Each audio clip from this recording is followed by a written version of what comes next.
자, 하나님 말씀 로마서 2장 17절부터 29절까지 다 같이 함께 읽겠습니다. 시작. 유대인이라 칭하는 내가 율법을 의지하며 하나님을 자랑하며 율법의 교훈을 받아 하나님의 뜻을 알고 지극히 선한 것을 좋게 여기며 내가 율법에 있는 지식과 진리의 규모를 가진 자로서 소경의 길을 인도하는 자요 어둠에 있는 자의 빛이요 어리석은 자의 훈도요 어린아이의 선생이라고 스스로 믿으니 그러면 다른 사람을 가르치는 내가 내 자신을 가르치지 아니하느냐? 도적질 말라 반포하는 내가 도적질하느냐? 간음하지 말라 말하는 내가 간음하느냐? 우상을 가증히 여기는 내가 신사 물건을 도적질하느냐? 율법을 자랑하는 내가 율법을 범함으로 하나님을 욕되게 하느냐? 기록된 바와 같이 하나님의 이름이 너희로 인하여 이방인 중에서 모독을 받는도다. 내가 율법을 행한즉 할례가 유익하나 만일 율법을 범한즉 내 할례가 무할례가 되었느니라. 그런즉 무할례자가 율법의 제도를 지키면 무할례를 할례와 같이 여길 것이 아니냐. 또한 본래 무할례자가 율법을 온전히 지키면 의문과 할례를 가지고 율법을 범하는 너를 판단치 아니하겠느냐. 대저 표면적 유대인이 아니요 표면적 육신의 할례가 아니라 오직 이면적 유대인이 유대인이며 할례는 마음에 할지니 신령에 있고 의문에 있지 아니한 것이라. 그 칭찬이 사람에게서가 아니요 다만 하나님에게서니라. 아멘. 사도 바울은 3장까지의 말씀을 통해서 인간이 어떤 행위로도 하나님을 기쁘시게 할 수 없고 하나님의 은혜를 의지하지 않는 모든 행위는 결국 죄일 수밖에 없다는 것을 말하고 있습니다. 그럼에도 불구하고 인간들은 자기가 판단의 기준이 되어서 외모로 남을 판단하고 정죄할 뿐만 아니라 유대인들은 율법의 행위로 율법 없는 이방인들은 양심으로 의로워지려고 노력한다라고 말하고 있습니다. 오늘 본문은 유대인들이 그렇게 자랑하는 할례가 의의 보증이나 구원의 보증이 결코 될 수 없다라고 하는 것을 말하고 있는 것입니다. 이스라엘은 하나님께서 인류를 구원하시기 위해서 특별히 선택하신 민족의 정체성을 가지고 있습니다. 창세기에서 하나님께서 아브라함을 부르신 그때로부터 시작된 이스라엘의 선민 사상은 이방인들과 결코 공유할 수 없는 배타적인 특권 의식을 가지게 하였습니다. 그래서 출애굽 과정 중에서 나는 너희 하나님이 되고 너희는 내 백성이 되리라 하신 그 언약을 통해서 이스라엘을 선택하신 것입니다. 하나님께서 이스라엘을 거룩한 백성이요 제사장 나라로 삼으신 것은 이방 민족에 대한 이스라엘 민족의 정체성과 하나님께서 그들을 부르신 사명과 역할을 표현하고 있는 것입니다. 자, 우리 출애굽기 19장을 다 같이 한번 보시겠습니다.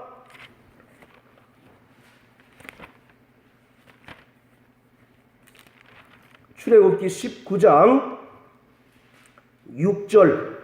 하나님께서 이스라엘을 부르신 목적이 분명히 기록되어 있습니다. 같이 읽습니다. 시작. 너희가 내게 대하여 제사장 나라가 되리요 거룩한 백성이 되리라. 너는 이 말을 이스라엘 자손에게 고할지니라. 이렇듯 하나님께서 이스라엘을 선택하신 것은 그들이 다른 민족에 비해 크게 위대하거나 어떤 공적 때문이 아니라 그들이 세상 모든 민족 가운데 가장 연약하고 적은 민족이기 때문입니다. 자, 또 우리 신명기 7장을 다 같이 한번 보시겠습니다.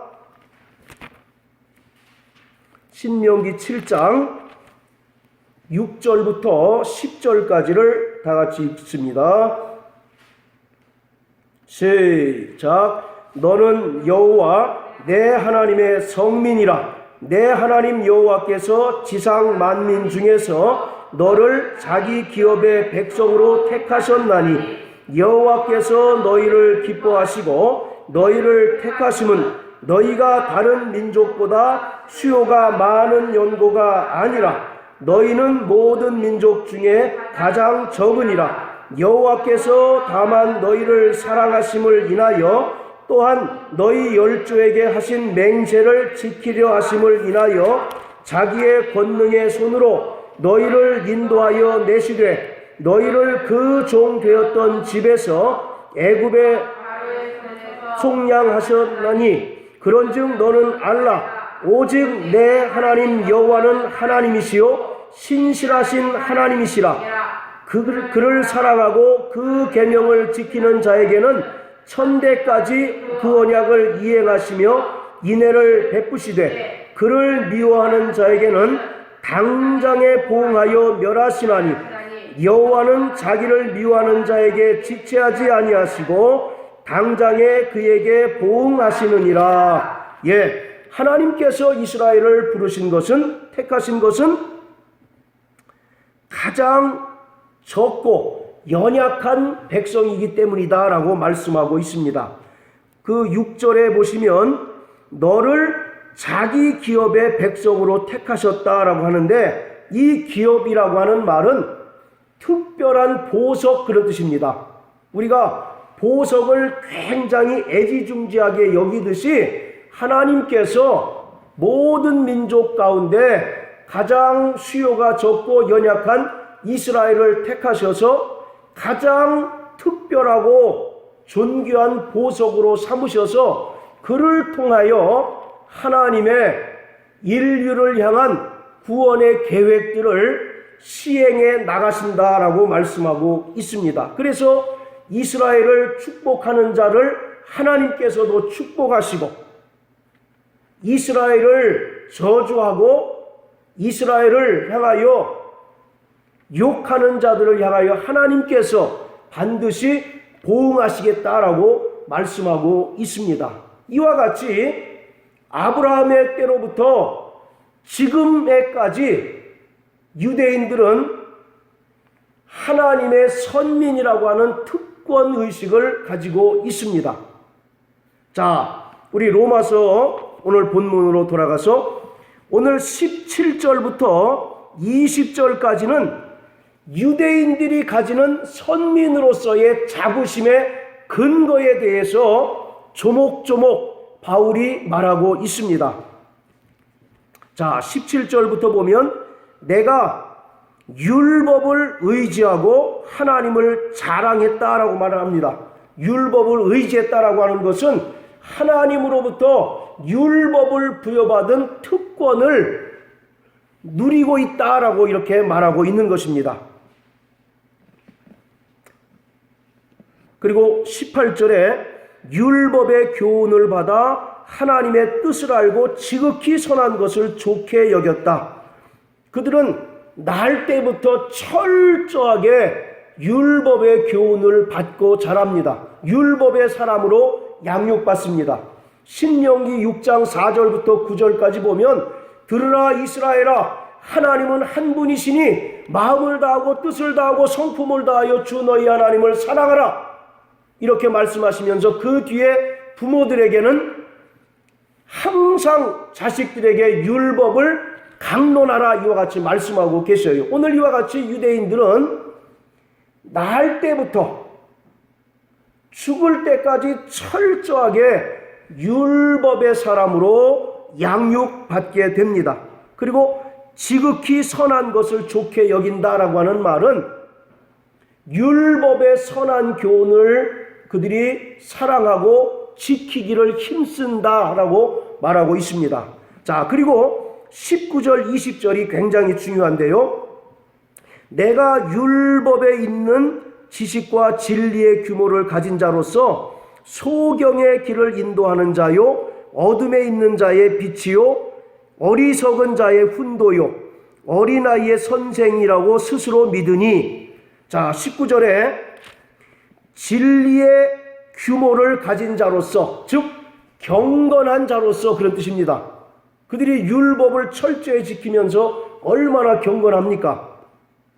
그런데 그들이 소경의 길을 인도하고 어둠에 있는 자의 빛이다, 이렇게 얘기합니다. 자, 여기서 소경과 어둠에 있는 자는 누구를 가리키겠습니까?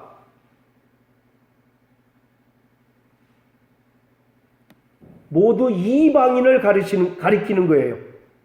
그러면 소경을 인도하고 어둠에 있는 자의 빛은 당연히 유대인을 가리키고 있는 겁니다. 그러니까 19절과 20절은 유대인과 이방인들을 은유적으로 비유하고 있는 거예요. 그러니까 이 19절, 20절에서 우리는 유대인들이 다른 이방 민족들에 대해서 가지고 있는 자부심이 얼마나 큰가를 알 수가 있습니다. 이방인들은 전부 다 소경이라는 겁니다. 그리고 이방인들은 다 어디에 거하는 자라고요? 어둠에 거하는 자예요. 그런데 유대인들은 그 소경을 인도하고 어둠에 있는 자에게 등불이 되는 자들이다라고 말하고 있습니다. 그리고 20절에 어리석은 자의 훈도라고 하는 말은 갈라디아서 3장 23절에 있는 몽학선생과 같은 의미입니다. 그러니까 여기서도 어리석은 자는 누구를 가리키겠습니까? 이방인들을 가리키는 거예요. 그러면 몽학선생은 누구를 가리키고 있어요? 유대인들, 이스라엘 사람들을 가리킵니다. 그리고 어린아이의 선생이라고 하는 것도 어린아이, 유치한 자들은 이방인들이다. 그리고 선생된 자들은 당연히 유대인을 가리키고 있습니다. 그러니 그들이 이방 민족에 대해서 가지고 있는 자부심이라고 하는 것은 우리가 상상하는 것 그 이상 크고 넓은 거예요. 그래서 그들이 생각하기에 이방인들은 하나님을 알지도 못하고 율법을 받지 못한 마치 짐승과 같은 그런 존재쯤으로 여기는 겁니다. 그래서 구약에 보면 철저하게 그들은 이방인들과 같이 거하는 것을 부정한 것으로 여기고 있는 거예요.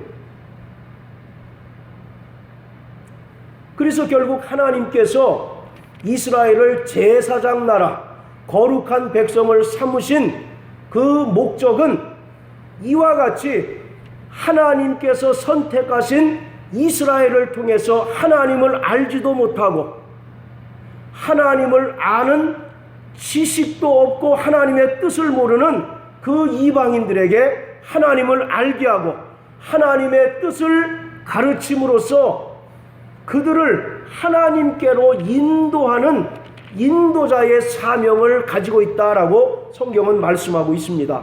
여러분들, 구약의 제사장이 하는 역할이 무엇입니까?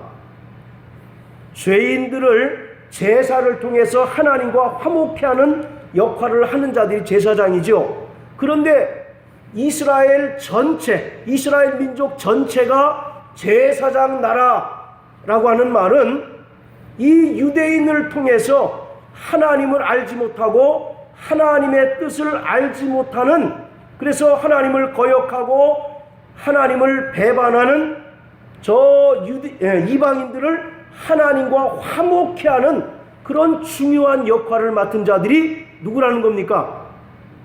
유대인, 바로 이스라엘이다라고 하는 거예요. 그래서 그것이 바로 아까 우리가 읽었던 출애굽기 19장 6절 제사장 나라와 거룩한 백성으로 삼으셨다라고 하는 그 뜻입니다. 그러니 저와 여러분들이 만약에 유대인이라고 한다면 그 자긍심이 얼마나 더 크겠습니까? 저 이방인들은 보이겠어요? 안 보이겠어요? 저 하나님을 알지 못하는, 할례받지 못한 짐승과 같은 존재, 이렇게 치부할 수밖에 없는 거죠. 자, 그런데 오늘 본문 21절부터 24절에서는 그 분위기가 급 반전되는 것을 볼 수가 있습니다. 17절부터 20절까지는 그토록 유대인들이 가진 선민으로서의 자부심을 열거한 반면 21절부터 24절까지는 그들이 가지고 있는 선민의식을 통해서 구원받을 수 있다라고 생각하는 유대인들의 실체를 적나라하게 고발하고 폭로하는 내용이 21절부터 24절까지입니다. 그러니까 결국은 유대인들도 이방인들과 같이 하나님의 저주와 심판으로부터 자유할 수 없고 모두 죄인일 수밖에 없다라고 하는 사실을 설명하고 있는 겁니다. 자, 보시면 24절 한 절만 읽으세요. 자, 시작. 기록된 바와 같이 하나님의 이름이 너희로 인하여 이방인 중에서 모독을 받는도다. 그러니까 저들이 입술로는 하나님을 사랑하고 경건의 모습으로는 하나님을 누구보다도 잘 알고 사랑하는 것 같지만 오히려 그들이 하나님의 이름을 어떻게 했다고요? 모독하였다라고 이렇게 이야기하고 있습니다. 그것을 구약의 선지자들의 그 예언을 인용하면서 바울이 설명하고 있습니다. 자, 우리 이사야서 52장 한번 보시겠습니다.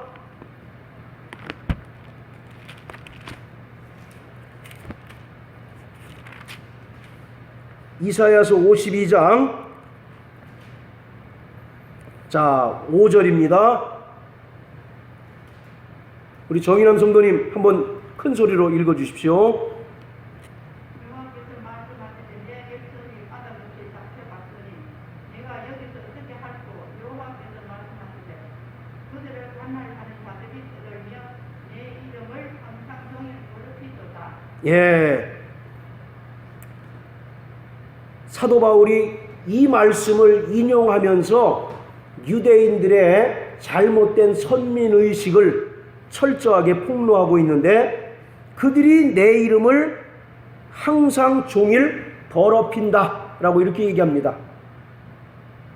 그러니까 이방인들 입장에서는 누구보다도 하나님의 뜻을 잘 알고 또 하나님을 잘 섬기는 자들이 유대인인 줄 알았는데 그들이 이방 민족에 의해서 멸망을 당하는 것을 보니 그들도 별 수 없는 죄인이고 그리고 더 나아가서 이스라엘을 지켜주시는 하나님이 있다고 생각하겠어요? 없다고 생각하겠어요? 이방인들 중에는 없다고 생각하는 거죠. 그리고 혹시 하나님께서 존재해도 하나님께서 자기네들이 이방인들이 섬기는 신들보다 능력이 부족한 자처럼 생각한다는 거죠. 그래서 저들이 하나님께로부터 택함을 받은 선민으로서의 자부심이 높은 반면에 그들이 여러 가지 죄악을 범함으로 말미암아 결국 오히려 그들이 하나님의 이름을 모독하고 하나님의 그 명예를 실추시키는 그러한 역할을 한다라고 이렇게 이야기하고 있습니다.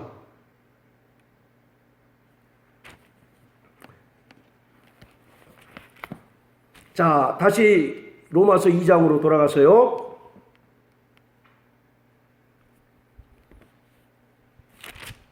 자, 그리고 오늘 제일 중요한 말씀이 25절부터 29절까지인데, 여러분들, 유대인들이 가장 자랑스럽게 여기는 하나님과의 언약의 표징이 뭐겠습니까? 오늘 본문에도 나왔죠. 할례죠, 할례. 그들은 할례 받은 자는 의롭게 되고 할례 받은 자는 구원받을 수 있다라고 생각하는 거예요. 그런데 바울의 생각은 어떻습니까? 외적인 할례로 의로워질 수 있다, 없다? 의로워질 수 없고 구원받을 수 없다. 그래서 그토록 유대인들이 자랑하는 두 가지, 안식일과 할례가 결코 의의 보증이나 구원의 보증이 될 수 없다라고 하는 것을 말씀하고 있습니다. 물론 오늘 본문에는 안식일에 대해서는 언급되어 있지 않지만 유대인들이 가장 중요하게 생각하는 것이 바로 안식일과 할례 받는 거예요. 유대인이 되기 위해서는 두 가지를 반드시 준수를 해야 됩니다. 안식일을 지켜야 하고 또 뭐를 해야 됩니까? 할례를 해야 되는 거죠. 그래서 바로 이 안식일과 할례는 하나님의 언약 백성이라고 하는 언약의 표징이고 이스라엘 사람들에게 있어서 가장 큰 자랑거리가 안식일 준수와 할례인 거예요. 자, 우리 한번 창세기 17장 한번 다 같이 보십니다.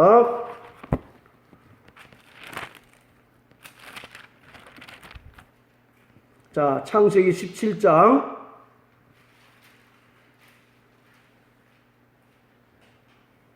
10절, 11절, 9절부터 우리 다 같이 읽습니다. 시작. 하나님이 또 아브라함에게 이르시되 그런즉 너는 내 언약을 지키고 내 후손도 대대로 지키라. 너희 중 남자는 다 할례를 받으라. 이것이 나와 너희와 너희 후손 사이에 지킬 내 언약이니라. 너희는 양피를 베어라. 이것이 나와 너희 사이의 언약의 표징이니라. 그래서 유대인들에게 이 할례가 중요한 것은 하나님께서 이스라엘과 언약 맺으신 그 증거가 할례라고 생각한다는 거죠. 그래서 사내 아이가 출산할 경우에 반드시 난지 8일 만에 양피를 베는 할례 의식을 행하게 되어 있습니다. 물론 이 할례는요 유대인들만 행하는 게 아니에요. 다른 이방 민족들 중에도 할례 의식을 행하는 민족들이 있습니다. 어떤 의학적인 정결 행위로서 할례를 하기도 하고 또는 성인이 됐다는 그 증거로 할례를 하는 경우도 있답니다. 그리고 또 다른 이방 민족들 중에는 양피를 베서 피를 흘림으로써 악마를 쫓아내는 능력이 있다라고 생각해서 할례를 행하는 경우도 있어요. 그리고 지금도 이슬람 사람들도 할례를 행하죠. 이슬람 사람들은 만 13세에 할례를 행합니다. 왜 13세냐면 그들의 조상이라고 생각하는 이스마엘이 13살에 할례를 받았거든요. 그래서 이슬람 사람들은 남자인 경우에는 의무적으로 만 13세가 되면 할례를 행하고 또 일부 이슬람 국가에서 여성들도 할례를 행한답니다. 그런데 그게 청결하게 하지 못해서 그게 골마서 죽는 경우들이 굉장히 많이 있다고 합니다. 여하튼 간에 유대인들도 할례를 행하고 이방 민족들 중에도 할례를 행하는 민족들이 있는데 똑같은 할례인데 유대인이 하는 할례와 이방 민족들이 하는 할례와 어떤 차이가 있습니까? 이방인들이 하는 할례는 하나님의 언약이 있어요, 없어요? 하나님의 언약이 없고 자기의 필요를 따라 하는 할례이지만 유대인들이 그토록 할례를 중요시 여기는 것은 거기에 뭐가 있습니까? 하나님의 언약의 표징이기 때문에 그들이 그렇게 할례를 중요시 여기는 거예요. 그리고 또 하나가 안식일 준수입니다. 자, 출애굽기 31장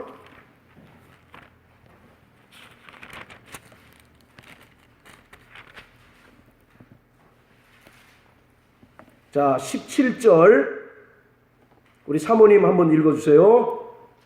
이는 나와 이스라엘 자손 사이에 영원한 표징이며 나 여호와가 엿새 동안에 천지를 창조하고 제7일에 쉬어 평안하였음이니라. 예, 안식일 준수 또한 하나님과 이스라엘 백성들이 맺은 언약의 증거다라고 이렇게 이야기를 하고 있어요. 이와 같이 유대인들은 고대로부터 안식일과 할례에 대해서 그만큼 자부심이 있는 겁니다. 그래서 할례 받지 않은 이방 민족과 같이 식사할 수 있습니까? 없습니까? 식사할 수 없는 거예요. 자, 출애굽기 12장 한번 보세요.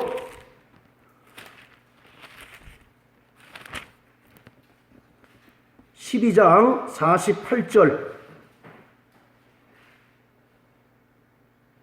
시작. 너희와 함께 거하는 타국인이 여호와의 유월절을 지키고자 하거든 그 모든 남자는 할례를 받은 후에야 가까이 하여 지킬지니 곧 그는 본토인과 같이 될 것이나 할례 받지 못한 자는 먹지 못할 것이니. 예, 유월절을 지키지 못한다는 얘기는 결국 하나님께서 이스라엘 백성으로 간주하시지 않는다는 얘기 아닙니까? 그러니까 반드시 유월절 절기를 지키는 자는 할례 받은 자여야 하고 이방인 중에서도 할례 받은 자는 유월절을 지킬 수 있다라고 하는 거예요. 그만큼 유대인들에게 있어서 이 할례는 목숨과도 같이 중요한 것이고 그들의 가장 큰 자랑거리인 것입니다. 그들이 이방 민족들을 욕할 때 할례 받지 못한 자라고 욕을 하고 있어요. 할례 받지 못했다는 얘기는 하나님과 상관없는 사람, 상관없는 민족이라고 하는 그런 뜻이죠. 그래서 유대인들은요, 할례 받은 자는 의로워지고 할례 받은 자는 구원받을 수 있다라고 하는 그런 믿음을 가지고 있습니다. 그리고 유대인들의 전승에 의하면 할례 받은 사람은 아무도 지옥에 떨어지지 않도록 아브라함이 책임져 준다라고 하는 그런 이야기가 있을 정도예요. 그 정도로 이 유대인들은 안식일, 특히 오늘 본문에 기록된 할례에 대해서 대단히 중요하게 생각합니다. 할례 받은 자는 의로워지고 할례 받은 자는 구원받을 수 있다라고 생각하는 것이 그들의 유대인들의 신앙관이에요. 자, 다시 로마서 2장으로 돌아가서 그런데 오늘 사도 바울은 25절과 26절의 말씀을 통해서 아니다.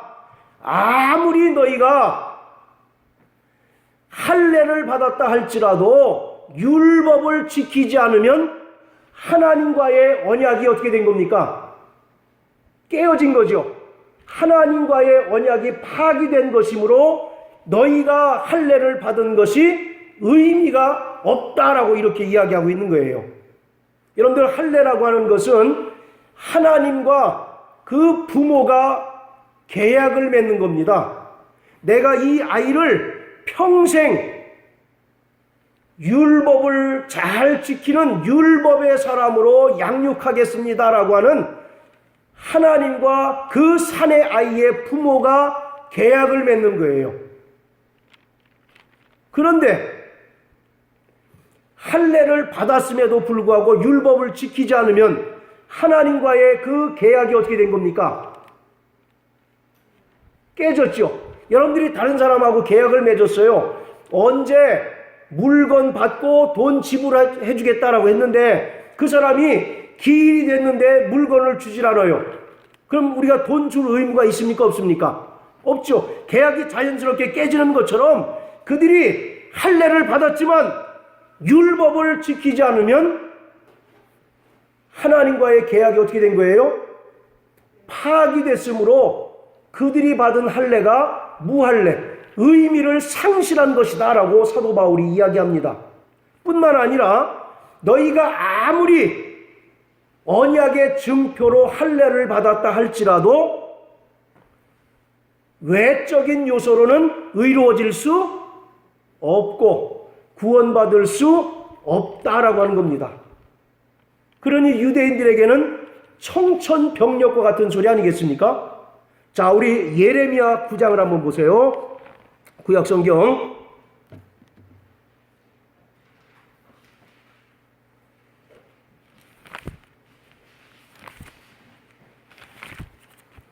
자, 예레미야 9장 26절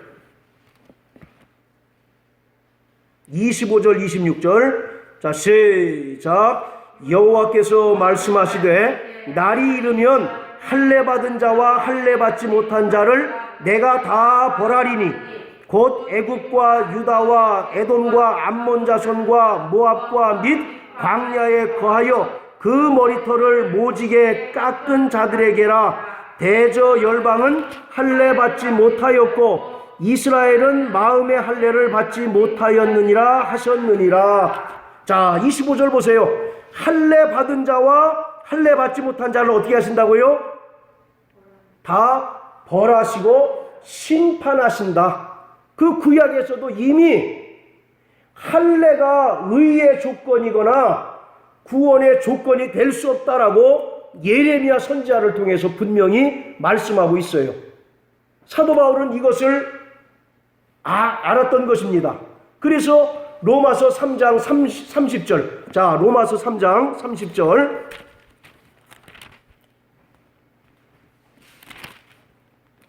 자, 같이 읽습니다. 시작. 할례자도 믿음으로 말미암아 또는 무할례자도 믿음으로 말미암아 의롭다 하실 하나님은 한 분이시니라. 그러니까 외적인 요소, 아무리 하나님과 이스라엘이 언약의 증표로 맺은 그 할례일지라도 그것으로 구원받을 수 있는 자는 한 명도 없고 할례자나 무할례자나 오직 무엇으로? 믿음으로 구원받고 믿음으로 의롭게 된다라고 하는 것을 지금 사도 바울이 강조하고 있는 것입니다. 그러면서 2장의 결론처럼 이야기하는 것이 29절의 말씀이에요. 자, 우리 로마서 2장 29절 자, 같이 읽습니다. 시작.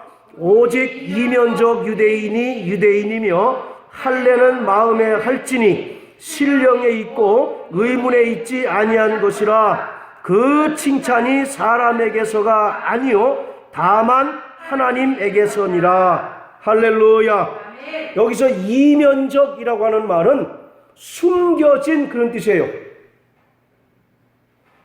다른 말로 하면 영혼에 또는 영적으로 그런 뜻입니다. 그러니까 아무리 남자의 표피에 할례 받는다 할지라도 그것으로 구원받을 수 없고 진정한 하나님의 백성 구원받으려면 어디에 할례를 받아야 된다고요? 마음의 할례를 받아야 된다. 그 영혼의 할례를 받아야 된다라고 말하는 거예요. 그래서 신령이라고 하는 말은 뭐 성령을 가리키는 것이 아니라 우리의 영혼을 가리키고 있습니다. 즉 마음 곧 영혼에 할례 받는 자가 참 이스라엘 백성이고 참 언약 백성이다 라고 이렇게 사도 바울은 말하고 있습니다. 그러면 마음의 할례를 받는 건 무엇일까요? 우리가 마음이 보이긴 합니까? 안 보이는데 어떻게 할례를 받아요? 자, 우리 신명기 10장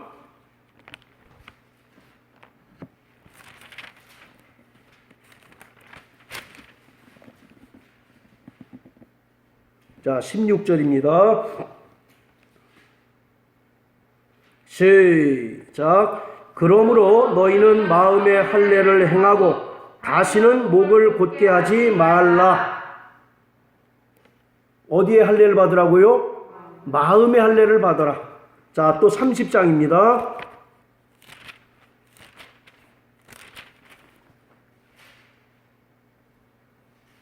자, 6절 시작. 내 하나님 여호와께서 내 마음과 내 자손의 마음에 할례를 베푸사 너로 마음을 다하여 성품을 다하여 내 하나님 여호와를 사랑하게 하사 너로 생명을 얻게 하실 것이며. 어디 할례를 받으라고 합니까? 마음의 할례를 받아요. 자, 그러면 마음의 할례를 받는 게 구체적으로 무엇인가? 예레미야 4장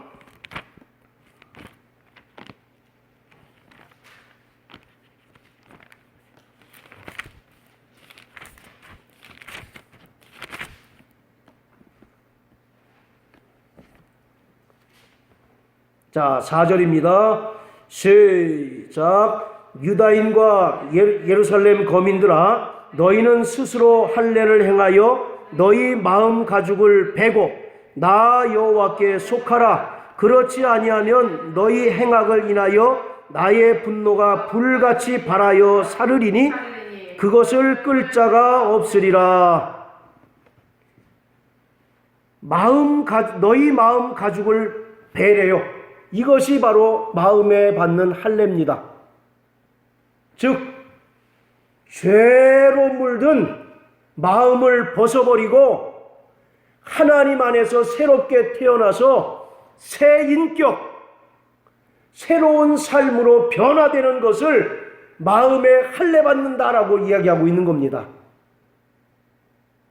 그런데 이것은 율법으로 가능하겠어요? 불가능하겠습니까? 율법으로는 불가능해요. 그래서 하나님의 영이신 성령에 의해 돌짝 같은 돌같이 굳은 우리의 마음이 완전히 깨어지는 것을 마음에 할례 받았다라고 얘기하고 있습니다. 자, 에스겔서 36장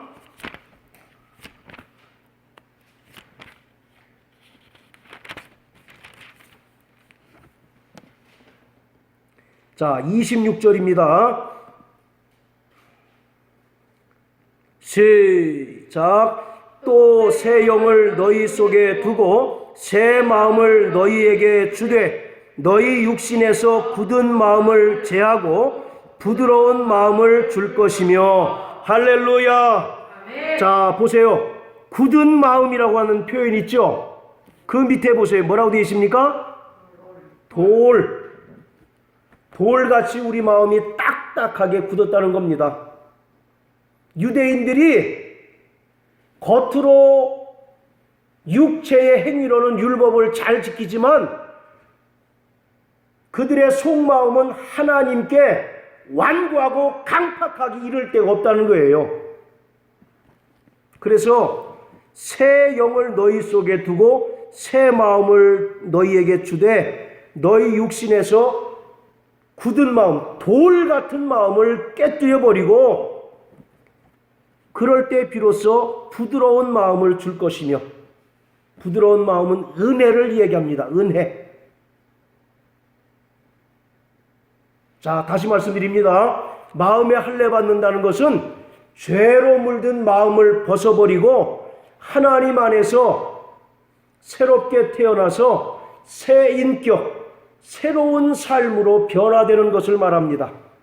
그런데 이것은 율법으로 가능하지가 않습니다. 만약에 율법으로 가능하면 굳이 성령이 오실 필요가 있습니까? 없습니까? 없죠. 그래서 성령으로 돌 같은 우리 마음을 베는 것, 그것을 마음에 할례 받는다라고 이같이 얘기하고 있어요. 그래서 오늘 사도 바울이 하고 싶은 얘기는 뭐냐면 진정한 하나님의 백성은 누구냐? 성령으로 마음이 변화되고 새로운 피조물로 거듭난 자들이 진짜 하나님의 백성이다라고 얘기하는 겁니다. 너희 유대인들이 아브라함 때로부터 우리는 선택받은 백성이라고 자랑하고 자부하고 또 이방인들을 그렇게 폄훼하고 놀렸지만 사도 바울이 하는 얘기는 진짜 하나님의 백성은 마음의 할례를 받아 성령으로 말미암아 새롭게 변화된 자, 그가 진정으로 하나님의 백성, 하나님의 자녀다라고 말하고 있는 겁니다. 쉽게 얘기하면 마음의 할례 받는다는 얘기는 날마다 회개하라는 겁니다. 스가랴서 12장 10절에 보면 내가 다윗의 거민에게 은총과 간구하는 영을 부어준다라고 이와 같이 얘기합니다. 간구하는 영이 우리 보통 기도하는 영이라고 이렇게 이야기하는데 분명히 회개의 영이라고 말씀하고 계셔요. 그래서 우리는 날마다 성령께서 우리에게 정직한 심령을 주셔서 회개할 때 비로소 새롭게 변화될 수가 있는 겁니다. 회개할 때 우리의 삶이 완전히 달라질 수가 있는 거예요. 회개는 하나님께서 우리 인간들에게 주신 최고의 은혜가 회개입니다. 죄로 인하여 죽을 자도 회개하면 살고, 우리가 예수를 믿는다 하면서도 여전히 그 심령이 돌짝 같은 자도 회개하면 하나님께서는 부드러운 마음을 주시고 은혜를 베풀어 주십니다. 여러분들 계시록 2장의 에베소 교회를 잘 아시죠? 에베소 교회에게 예수님께서 뭐라고 책망하십니까? 너희가 처음 사랑을 버렸도다. 그러므로 너희가 어디서 떨어진가를 돌이켜 회개하여 처음 행위를 가지라. 그렇지 않으면 촛대를 너희에게서 옮기신다라고 말씀합니다. 그들은 오랜 전통과 어떤 오랜 신앙생활의 연륜으로 이 정도는 우리가 인류 신앙이다라고 하는 자부심 속에 살았던 것이에요. 그런데 그것을 그 안에는 여전히 하나님의 은혜를 잃어버린 채 살아가고 있는 껍질뿐인 신앙생활을 얘기하고 있는 겁니다. 그래서 예수님께서 처음 사랑을 회복하고 처음 행위를 가지라. 그렇지 않으면 너희에게서 촛대를 옮기신다라고 말씀합니다. 여러분, 우리가 신앙생활 굉장히 오래 했잖아요. 근데 지금 어떻습니까? 돌짝같이 굳은 마음으로 살아가진 않습니까? 날마다 하나님의 그 은혜에 감격하고 구원의 정말 기쁨으로 감사하기보다는 내가 신앙생활 잘해서 그렇지, 그냥 흐르는 이제 세월에 따라 흘러가는 그런 신앙생활 하지는 않습니까? 정말 자신의 영혼이, 자신의 심령이 이미 돌같이 굳은 마음이 아닌지 돌아보시기를 바랍니다. 그래서 성령으로 우리에게 정말 새 마음을 주시고 새 영을 주셔서 우리의 굳은 마음을 깨뜨리심으로 날마다 하나님께서 베풀어 주시는 그 충만한 은혜로 날마다 충만하게 되시기를 주의 이름으로 축원합니다. 우리가 그리스도인이라고 하는 명분만 있을 뿐이지 실제로 그 마음이 돌짝같이 완악하고 완고하고 강팍한 채로 살아가는 사람들이 얼마나 많은지 모릅니다. 과거에 유대인들이 그랬어요. 우리는 하나님께서 택하신 백성이고 율법을 준수하기 때문에 누구보다 하나님의 사랑을 받고 누구보다 하나님의 그 은혜 속에서 살아가는 자들이라고 자부했던 겁니다. 그러나 바울은 그렇게 하나님을 사랑한다고 입술로 되뇌이던 자들이 오히려 하나님의 이름을 어떻게 했다고요? 모독하는 자들이 되었다. 그래서 너희가 진정으로 살기 위해서는, 구원받기 위해서는 외적인 할례가 중요한 것이 아니라 성령으로 너희 마음이 할례를 받음으로 말미암아 죄로 물든 너희의 마음을 벗어버리고 돌짝같이 굳은 너희 마음을 깨뜨려서 하나님께서 날마다 때마다 시마다 베푸시는 그 은혜로 살 것을 우리에게 말씀하고 있습니다. 오늘 이것은 비단 바울이 유대인들을 향한 질책일 뿐만 아니라 오늘을 사는 그리스도인인 저와 여러분들에게 향하신 말씀이라는 것을 깨달으셔서 날마다 할례받는 자로 살아가시길 주의 이름으로 축원합니다. 날마다 하나님께서 약속하신 대로 은총과 간구하는 심령을 주셔서 날마다 돌이켜 회개하고 우리의 죄성을 토로하며 우리의 정말 변화되지 못한 나 자아를 깨뜨림으로 말미암아 하나님과 날마다 가까이 가고 하나님께서 베풀어 주시는 그 은혜로 생명으로 충만한 저와 여러분들 되시기를 주의 이름으로 축원합니다. 자, 따라서 나 영혼아 성령으로 마음의 할례를 받자. 할렐루야. 자, 마지막으로 갈라디아서 6장 한 절 읽고 마치겠습니다.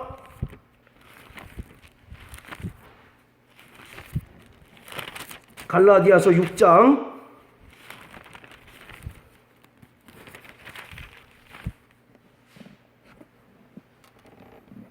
자 15절 시작. 할례나 무할례가 아무것도 아니로되 오직 새로 지으심을 받은 자뿐이니라. 새로 지으심을 받았다는 얘기는 뭐예요? 성령으로 거듭났다라는 얘기입니다. 그러니까 하나님 앞에 할례 받은 것, 무할례자 이것이 중요한 것이 아니라 그 마음이 성령으로 할례 받음으로 말미암아 새롭게 창조된 거듭난 하나님의 자녀가 진짜 하나님의 백성이고 하나님의 사랑받는 자라는 것을 말하고 있습니다.